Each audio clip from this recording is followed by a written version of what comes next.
Okay, great. Thank you so much. And yeah, thanks everyone for coming and making it to the second week of the wonderful conference.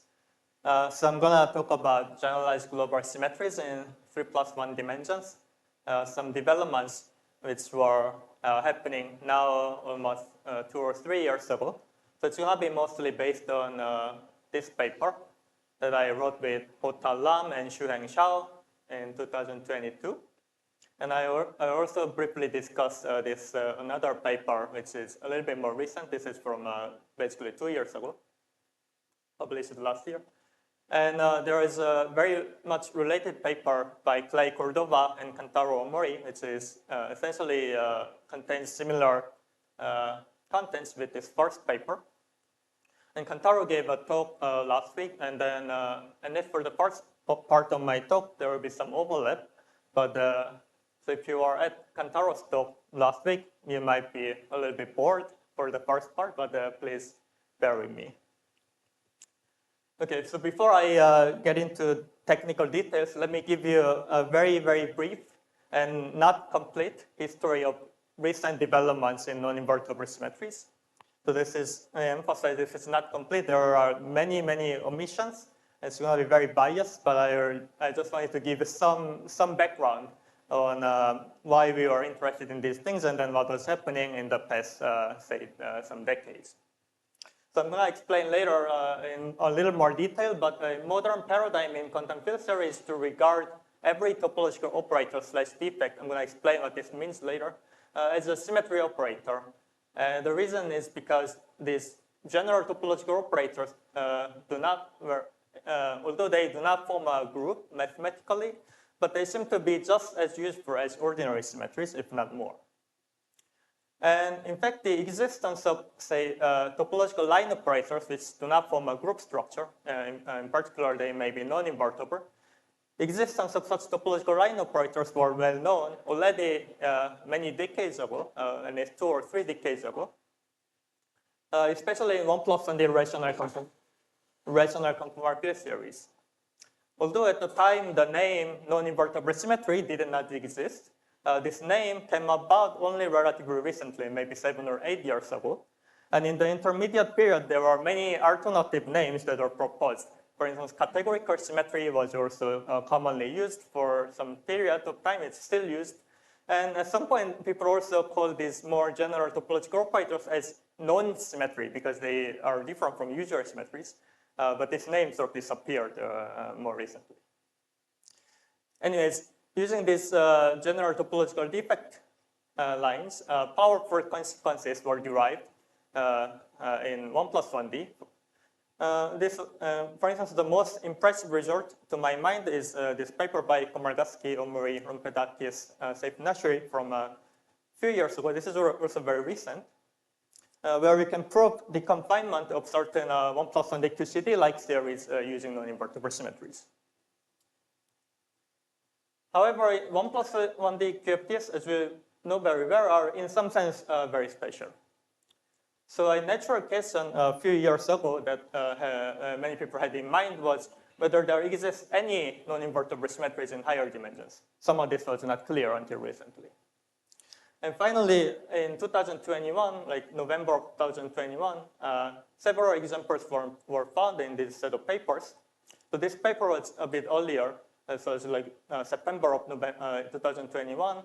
And this paper was about G2 lattice-gate theories in 3+1D, and they found some non-invertible topological defects.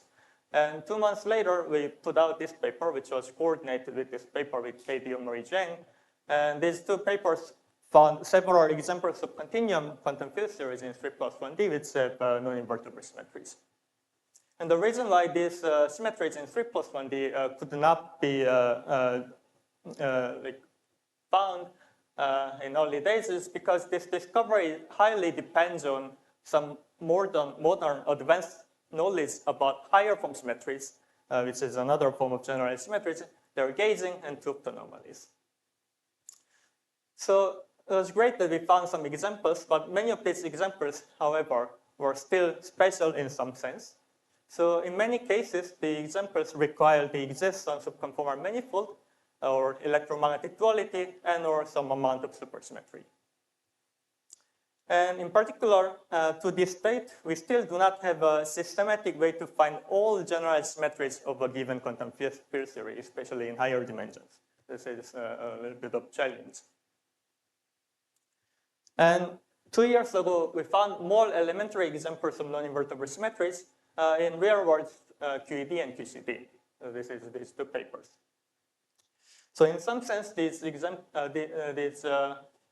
non-invertible symmetries give the simplest examples in 3+1D. And after this, there were various attempts to utilize these new symmetries or more general modern developments in formal QFT in particle phenomenology. So this is the rough plan for my talk. So in the first part, I will explain this simplest example of non-invertible global symmetry in 3+1D QED and QCD. So I have this little Venn diagram here. So in some sense, this part 1 will be at the intersection of this red circle with this yellow circle, somewhere here maybe. And the second part of the talk will be not really about generalized symmetries, but it's under the umbrella of general effort to use some knowledge or techniques from formal QFT side to learn something about particle physics. So this part 2 will be at the intersection of this blue circle and yellow circle, somewhere here. And I should say, yeah, I'm from this blue circle community. And I have been trying to learn more about particle physics, but I'm not really an expert in particle physics. So I think it's very important that experts on different communities collaborate and talk to each other and to make progress. Okay, with that, let me begin. So what's the setup? So I'm going to first discuss QED. So we consider QED, 3+1D QED, with a single massless charge 1 Dirac fermion with this very familiar Lagrangian that we all know very well. So this Lagrangian has a classical U1A axial symmetry. It rotates, sorry, I'm missing psi here. It rotates the Dirac fermion like so.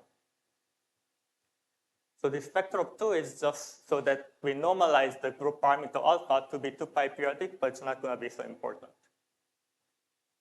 And famously, due to the Adler-Bell-Jacob anomaly, or ABJ anomaly, this classical U1A symmetry does not survive at the quantum level. And we're going to argue that this is not the end of the story, and there is more to this well-known story. And our approach is based on the recent paradigm of generalized global symmetries, as I already mentioned. And before I get into the details, I want to briefly say what these are. And I know that perhaps some people in the audience have heard this sort of what I'm going to say in a few slides, maybe more than 100 times, but just please bear with me. I just want to be a little bit pedagogical. So let's consider a simplest case of a 3+1D QFT with some U1 global symmetry. And associated the global symmetry, you will have a nodal current, J mu, which is conserved. In differential from notation, it will be like this. The star is Hodge star. And out of the U1 symmetry current, you can construct the symmetry operators that implement the finite symmetry transformations. This is given by exponentiating the charge operator, where the charge operator being the integral of this charge density, J0, across the entire spatial slice. And I denote this symmetry operator as U sub alpha. However, we are dealing with relativistic QFTs, and in relativistic QFT, time direction is in the equal footing as any other directions in space-time. And this expression is a little bit unnatural in that regard. It's not taking advantage of the fact that we have relativistic invariance. So a more natural object to consider is the following, which I do as U sub alpha of M. Here M is any arbitrary closed three manifold inside the space-time. And then I can integrate the nodal current along this submanifold M. So when M is the entire spatial slice, this U sub alpha of M reduces the previous operator, which is integral over the spatial slice, and it's an operator acting on the Hilbert space of the theory, implementing the symmetry transformation. On the other hand, when M extends along the time direction, this object is a defect that changes the quantization. In particular, it's when I implement a twisted boundary condition for fields in your theory. And throughout the talk, I'm going to work in the Euclidean signature. And the distinction between these two cases, it's really a matter of preference. Then I use operator/defect interchangeably. So this is some three-dimensional defect/operator inside my theory. But it came from symmetry. So what's special about this operator? So what's special is the following. So thanks to the conservation equation, which says star J is a closed differential freeform, this object is topological operator. By that I mean correlation functions are unchanged under small deformation of this underlying manifold M. This is the consequence of the Stokes theorem. And let me say what I mean by small deformation. Here, small means that any deformation that does not cross other operator insertions. For instance, if you cross some local operator insertion, you pick up some contact term because of the Ward idea. So here, the point is that the notion of being conserved is upgraded to being topological in relativistic QFTs. Out of any conserved symmetry charge, you can construct such topological operators. And the main idea of generalized global symmetries is to turn the logic around and then view every topological operator in a given QFT as a generalized symmetry operator. The reason is because general topological operators/defect share many of the nice properties of ordinary symmetries. Essentially, any property you can think of about ordinary global symmetries are still satisfied by this more general class of topological defects/operators.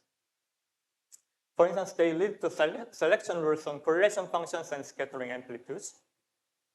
They are preserved along RG flows. And these more general operators may have generalized Tupft anomalies. They may lead to various matching conditions, and so on and so forth. So they have so much similarities with ordinary symmetries, then what's the difference?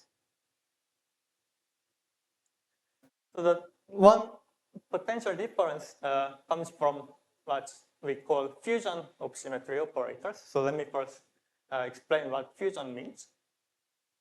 First, in the case of ordinary symmetries. Let's consider the previous example of ordinary U1 global symmetry. So to each group element, we associate topological defects U sub alpha or U sub beta. And when I have two such topological defects, I can put them in parallel next to each other. And because they are topological, I can just slowly merge them into a single topological operator. Usually when you try to merge two extended defects in QFT, there is some divergence. But in this case, because the operators are topological, there is no such divergence, and this process is completely regular. So the point is there is a multiplication structure in the set of topological operators in your theory. And in this case of ordinary symmetry, this multiplication law is simply given by the group multiplication. In particular, here, every group element, every topological operator U sub alpha has an inverse, which is simply U sub minus alpha. However, if I start thinking about more general topological defects in the theory, it is not the case that every topological operator in a QFT has an inverse. There exist more general fusion algebras which are not described by any group multiplication, which, as we'll see examples later. So a generalized symmetry generated by non-invertible topological operators is called a non-invertible symmetry. So the more general fusion may look like something like this. When you fuse two topological defects, you get sum over many of them with some coefficients. Now let's go back to our example of QED. So we had this U1 axial symmetry, which was the classical symmetry of the Lagrangian. let me denote the corresponding nodal current as J mu A. And here I wrote the famous anomalous conservation equation for the U1A nodal current. So the statement of ABHA anomaly is that this classical symmetry of the Lagrangian is broken at the quantum level. And what does this mean in the language of these topological operators that we use in a modern context of generalized global symmetries? So we try to do the most conventional thing. Let's try to construct a symmetry operator, use a bulk of M, by integrating this nodal current along this three-dimensional manifold M. So this would be my naive, quote-unquote, naive symmetry operator.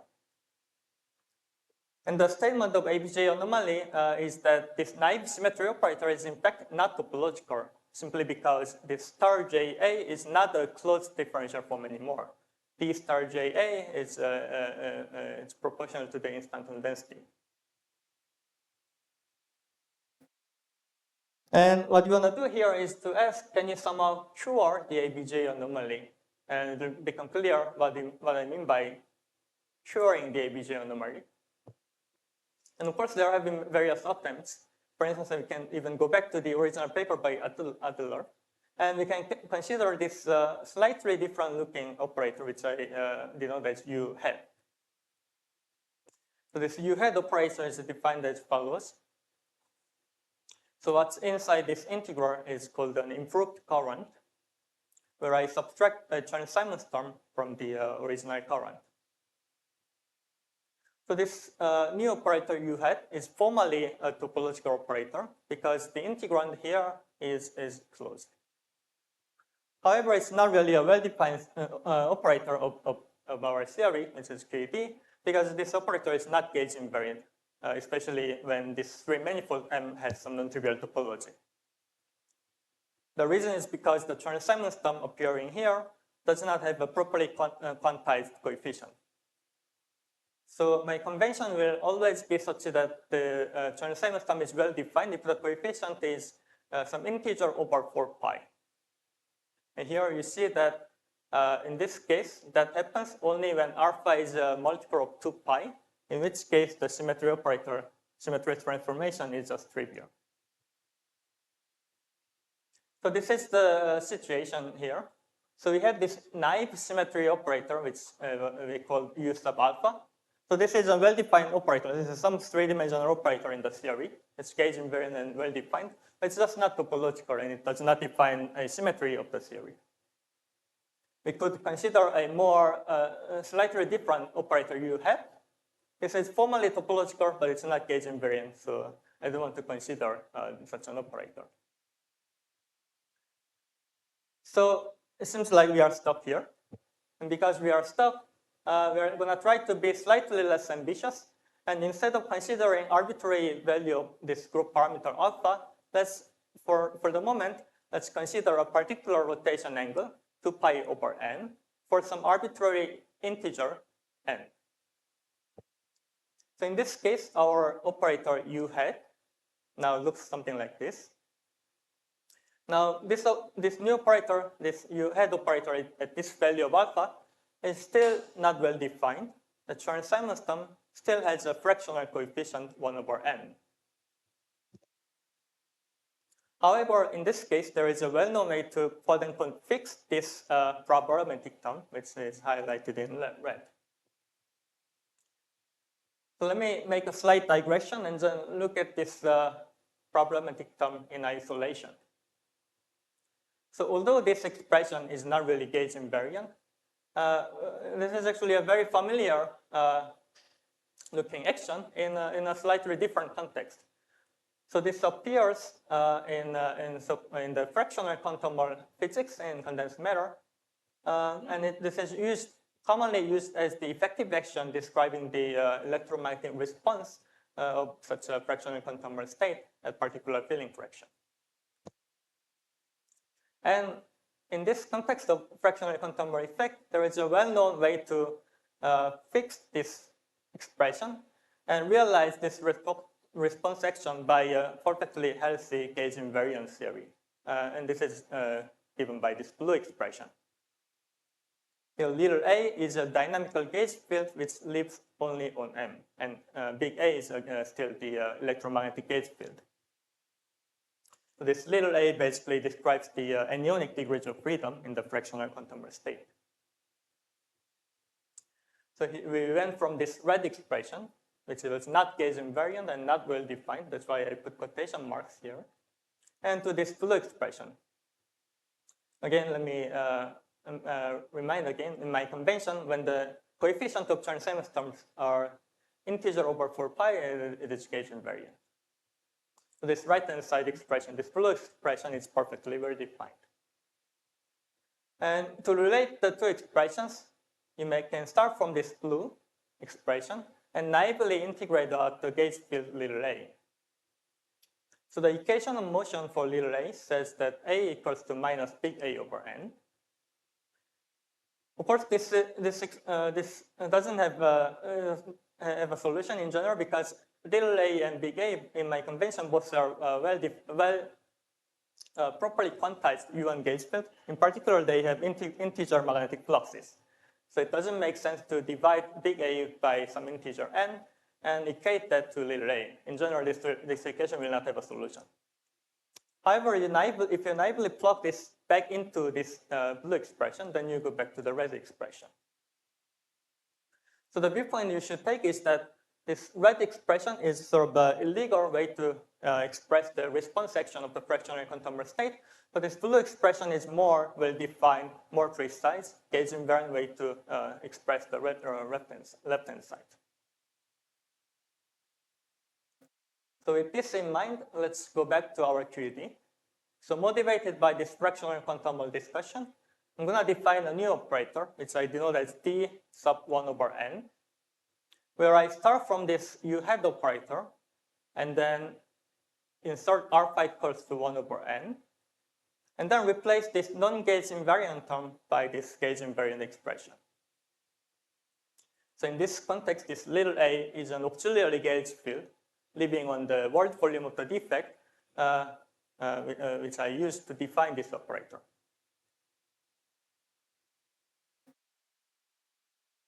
Now, first of all, this new operator d1 over n is gauge invariant, and it's a well-defined three-dimensional defect slash operator in my theory.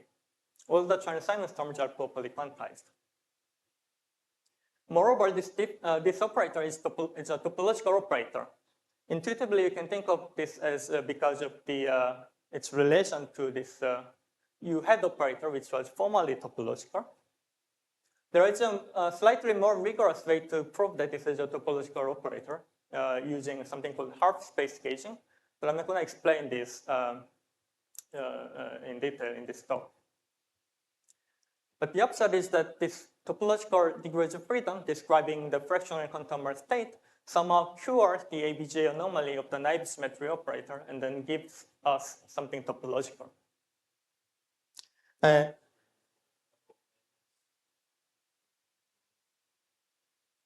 Capital N.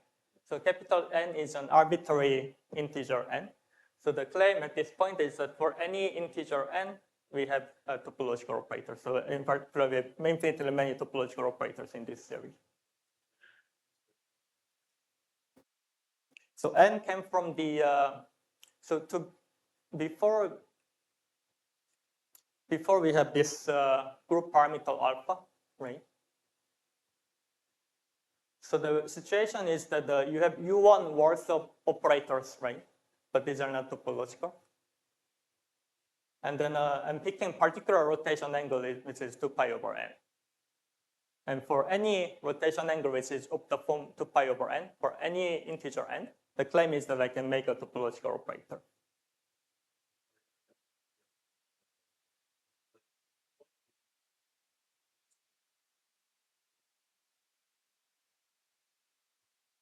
Nothing determines it. You have just a set of operators labeled by n. Just like if you have a usual U1 symmetry, you will have infinitely many operators labeled by alpha, right?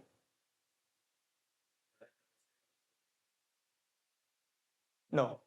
N is just a rotation angle. 2 pi over n is a rotation angle. So later I will discuss where it's very simple, but I'll discuss how this symmetry acts on fermion operators, and then the action will be just rotation by this angle. Yeah, so different values of n implements different symmetric transformations. Okay, thanks for that question. So, all right. So, okay, we have this topological operator d1 over n, and since the operator is topological, from this philosophy of generalized symmetries, which I mentioned at the beginning, we are going to view this operator as a symmetry operator. However, it turns out this symmetry is not an ordinary symmetry. In particular, this topological operator is a non-invertible topological operator, and it defines a non-invertible symmetry. So in particular, it's very easy to check that this operator is not a unitary operator. So let me walk you through this. It's very simple. So we had this d1 over n operator, and its Hermitian conjugate will look like this. I just flip the signs of i's everywhere. So this little a and little a bar, they are just dummy variables, which I pass integrate over. If I multiply these two guys, this is what you get. So this part that depends on the nodal current just cancels out. And you have this remaining four terms, which are these. And this resulting operator is actually something well known. I'm denoting this as C of M. This operator is an example of a condensation defect, which is another topological defect which appears frequently in recent literature. And roughly speaking, this condensation defect can be thought of as being obtained from summing over all possible insertions of the magnetic one-form symmetry operators along every possible two cycles in M. That's a little bit complicated. But the important point here is so that the only thing that matters for us right now is that this operator is not an identity. And hence, this d1 over n is not a unitary operator. And let me briefly comment that we can generalize this construction to an arbitrary rational rotation angle, alpha, 2 pi p over n, where p and n are some coprime integers. If we use a different fractional quantum number state at filling fraction nu equals to p over n. So this can be realized by using a so-called minimal GN PQFT, A and comma P. The details are not so important.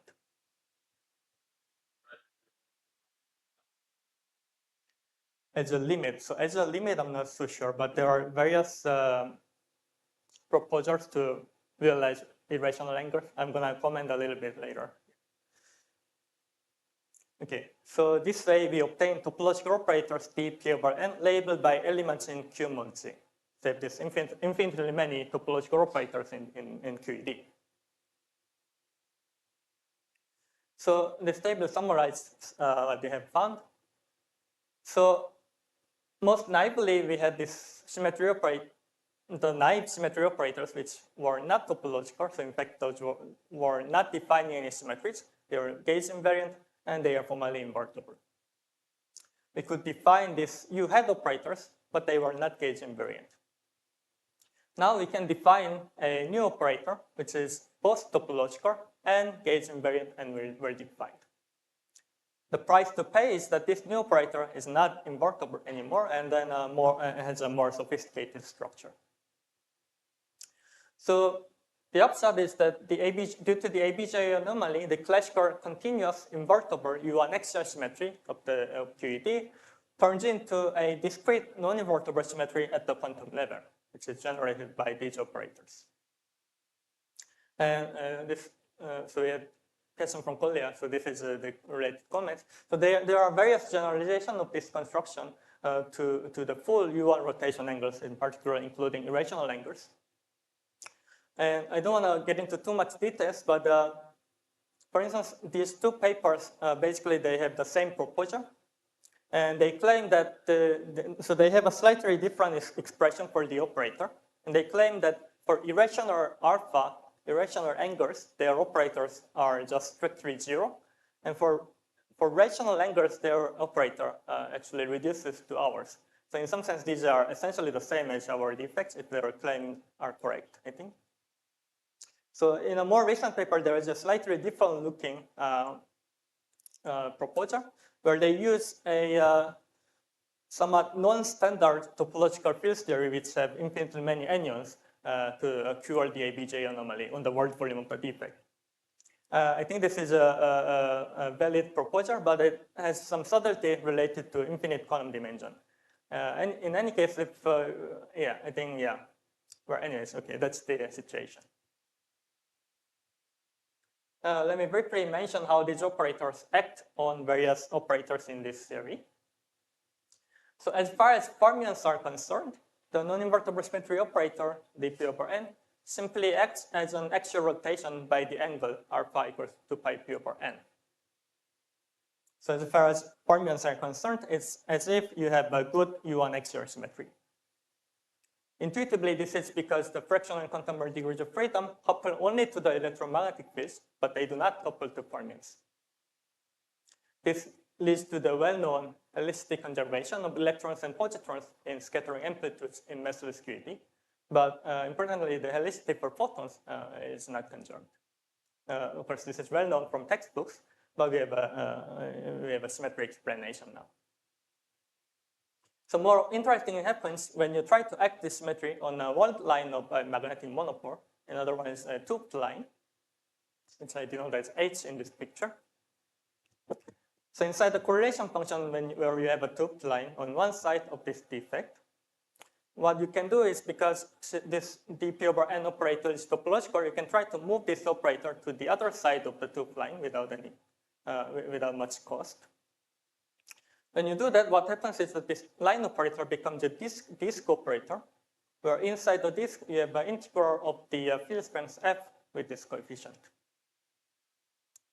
This disk integral, you can think of it as a fractionally charged Wilson line along this loop gamma. So intuitively, this action of non-invertible symmetry turns a magnetic monopole into a dione with a fractional electric charge. With that, let me move on to QCD. So historically, the ABJ anomaly was discovered to explain the neutral pion decay, pi 0 going to 2 photons.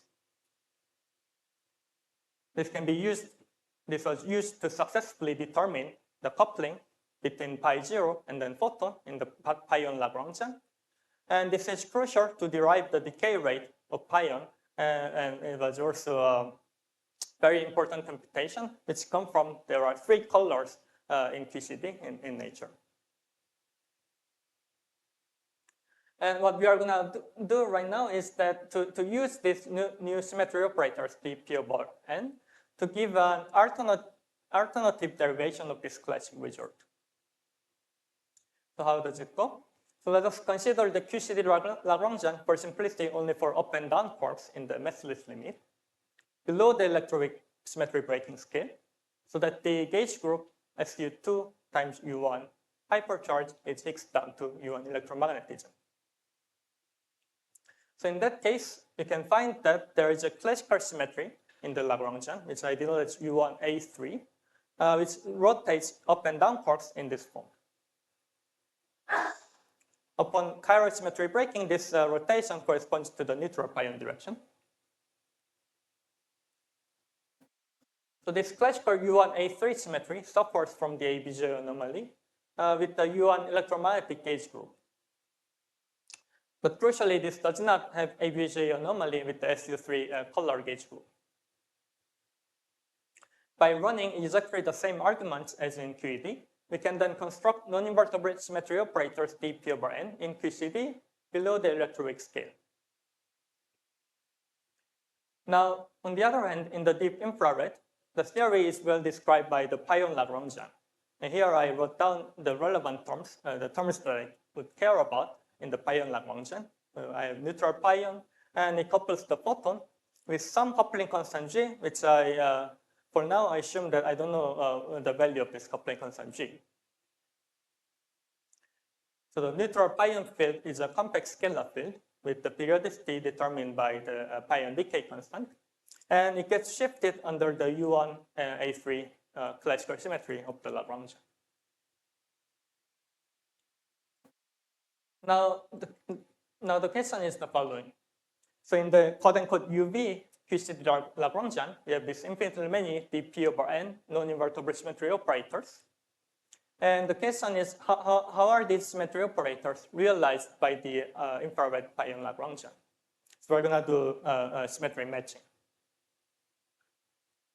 So the trick is to consider, it turns out it's sufficient to consider only d1 over n for some arbitrary integer n. And we are going to insert this d1 over n defect along x equals to 0 locus, for instance, and investigate the consistency of equations of motion. When you do that, you find the following three equations of motion localized on the defect world volume, x equals to 0. So first of all, the neutral pion field has a discontinuity across the defect because of the nodal current here. And there is also a little a field living on the defect world volume. Its equation of motion looks like this. And then the equation of motion for the bulk ENM field looks like this. And the observation is that these three equations of motion are consistent with each other if and only if the coupling constant G takes this particular value. And in fact, this correctly reproduces the known value. And this is how you sort of re-derive neutral pion coupling to photons using generalized symmetries.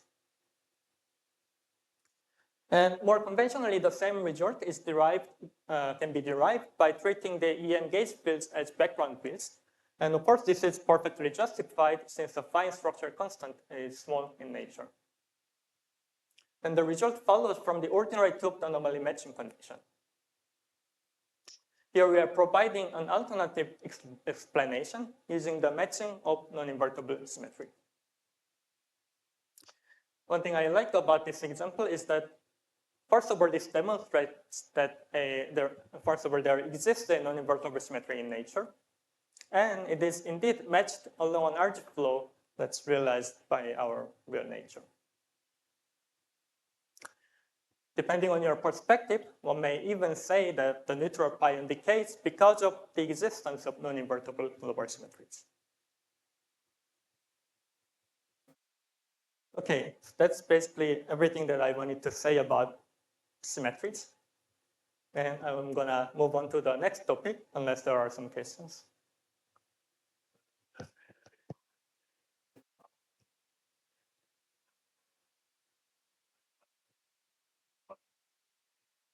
Yes. Yeah, that's a great question. So, and it's also a difficult question. So in 1+1D, the representation theory is kind of understood. So the mathematical structure is kind of understood. So I can give you names, but without much details. But in 1+1D, the symmetry algebra, the relevant symmetry algebra is something called the tube algebra. Yeah, tube algebra. And then, there is a mathematical theory of how to understand the representations of a tube algebra. And in 3+1D, the expectation is that there must be some higher analog of tube algebra, but it's not fully understood. The main obstruction is that they require some higher fusion category theory. This is not really well developed in 3+1D.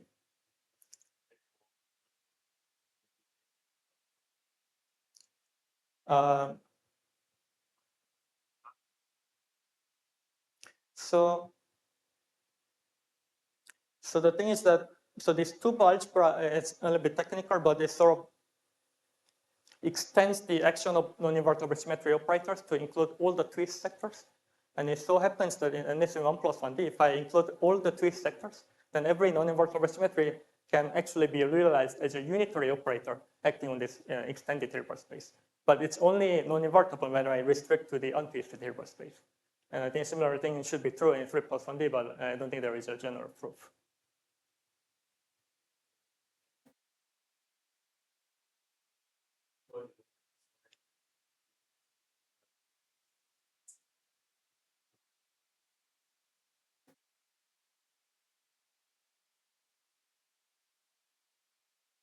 Yeah.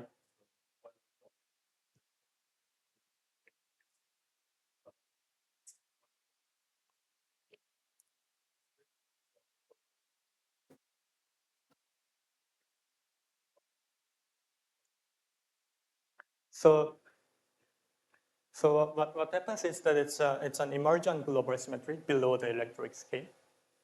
And once it emerges, it stays, just like ordinary symmetries, as you go down in the energy scale.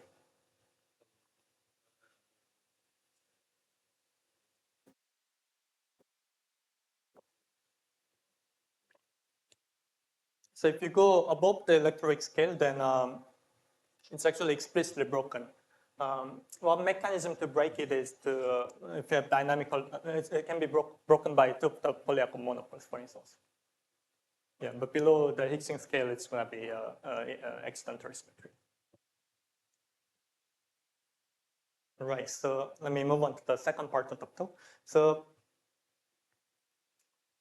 okay, so this is about actions coupled to the standard model. So the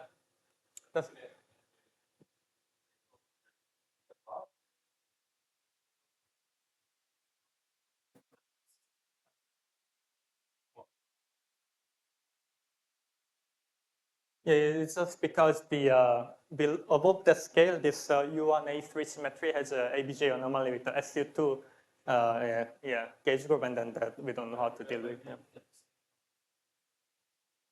Yeah, but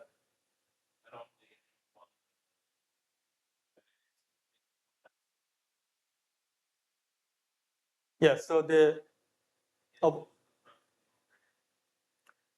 obstruction there is that in the UV it has ABJ with U1 hyper, but also with SU2 gauge group. And then for SU2 gauge group, there is no analog of fractional contour state. And then yeah, we couldn't write down a similar operator. It's like, so the problematic diagram is U1 X or SU2 SU2. Yes.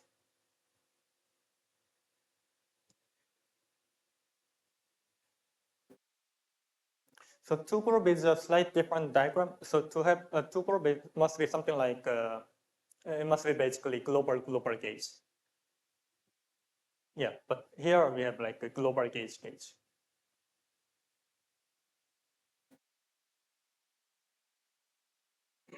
Okay, so for the second part of the talk, try to be brief.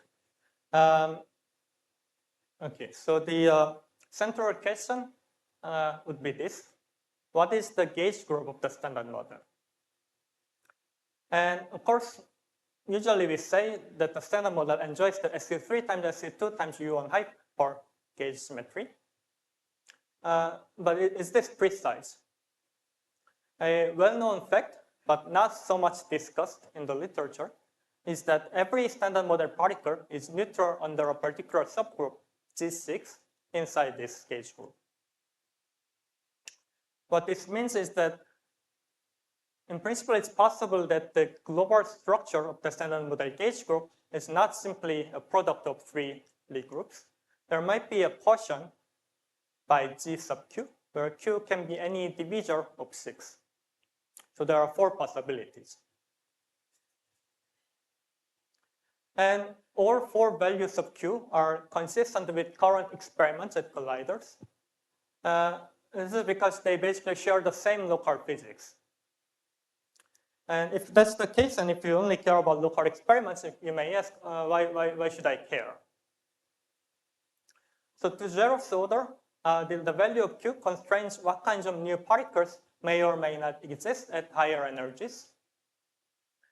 For instance, if there is a particle charged under the G6 subgroup somewhere above the energy scale, which we can reach by current experiments, then Q equals 6 is immediately ruled out. So if we discover a new particle charged under G6 tomorrow, then Q equals 6 is immediately ruled out. Another interesting fact is that many of the grand unified theories require Q equals to 6. For instance, SU5, spin 10, and so on, all of them are consistent only with Q equals to 6.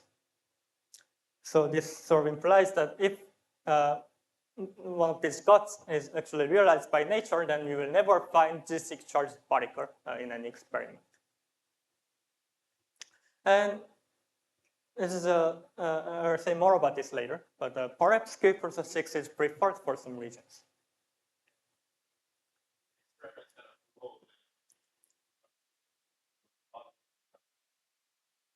No. So if, say, gauge group is SU5 in the UV, then it requires Q equals to 6. It's just group theory effect that I cannot, so unless Q is 6, I cannot embed this group inside SU5. Yeah. And finally, so the main focus for us will be interaction with actions. And it turns out that actions care a lot. What's the precise value of Q? And just a small thing about terminology. In this talk, an action refers to any periodic scalar field A.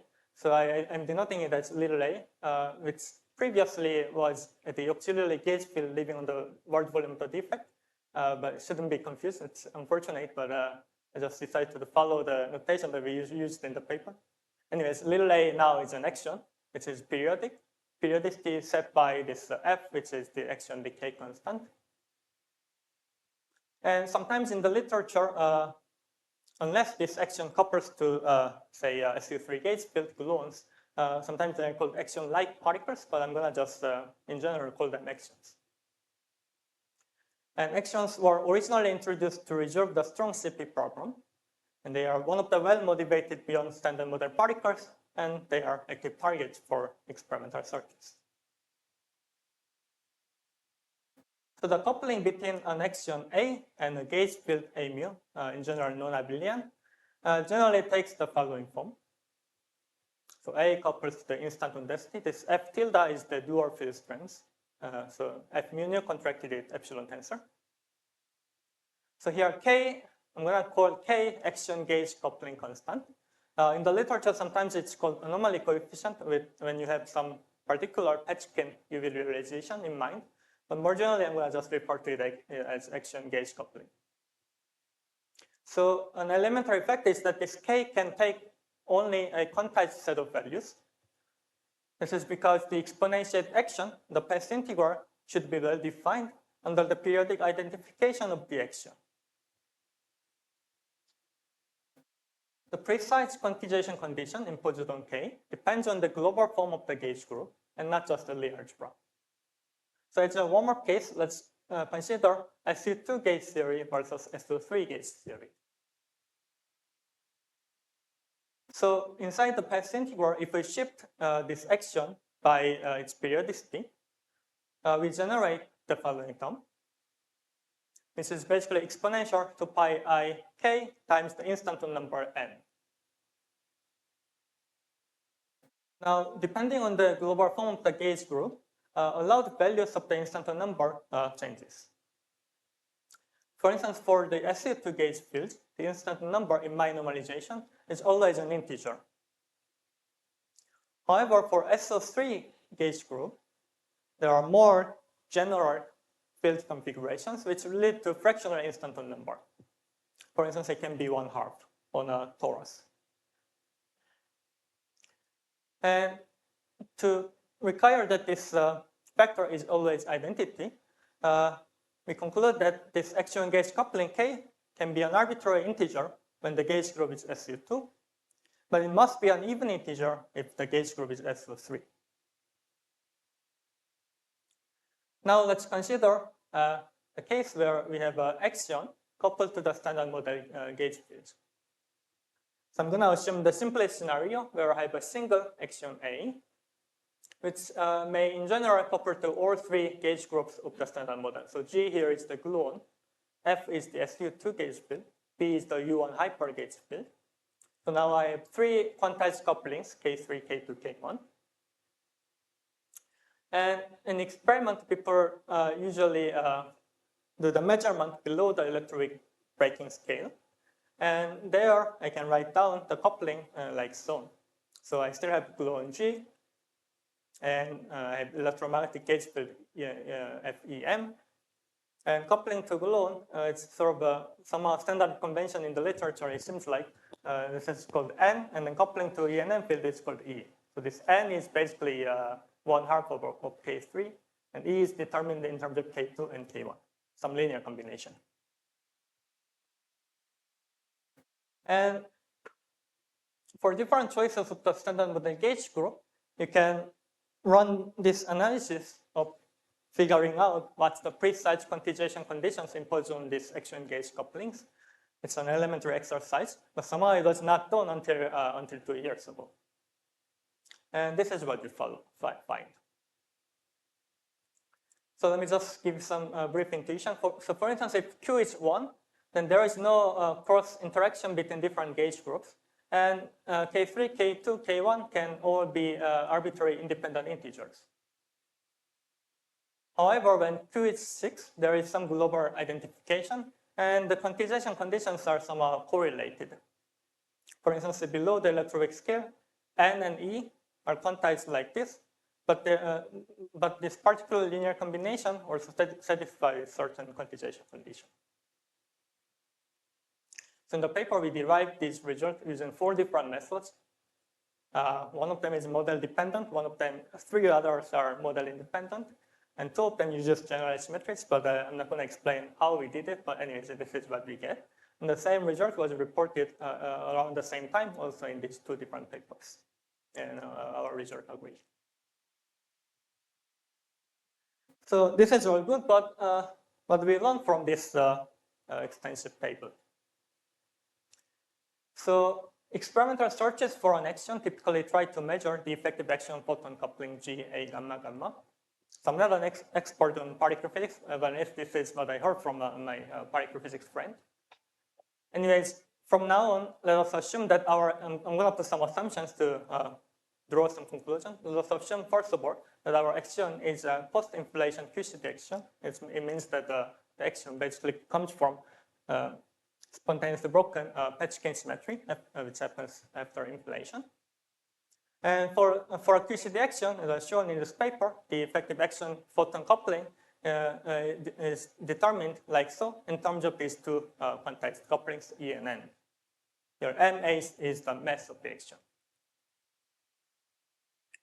And let us put some assumptions. So the coupling N to the gluon is related to the number of action domainers like so.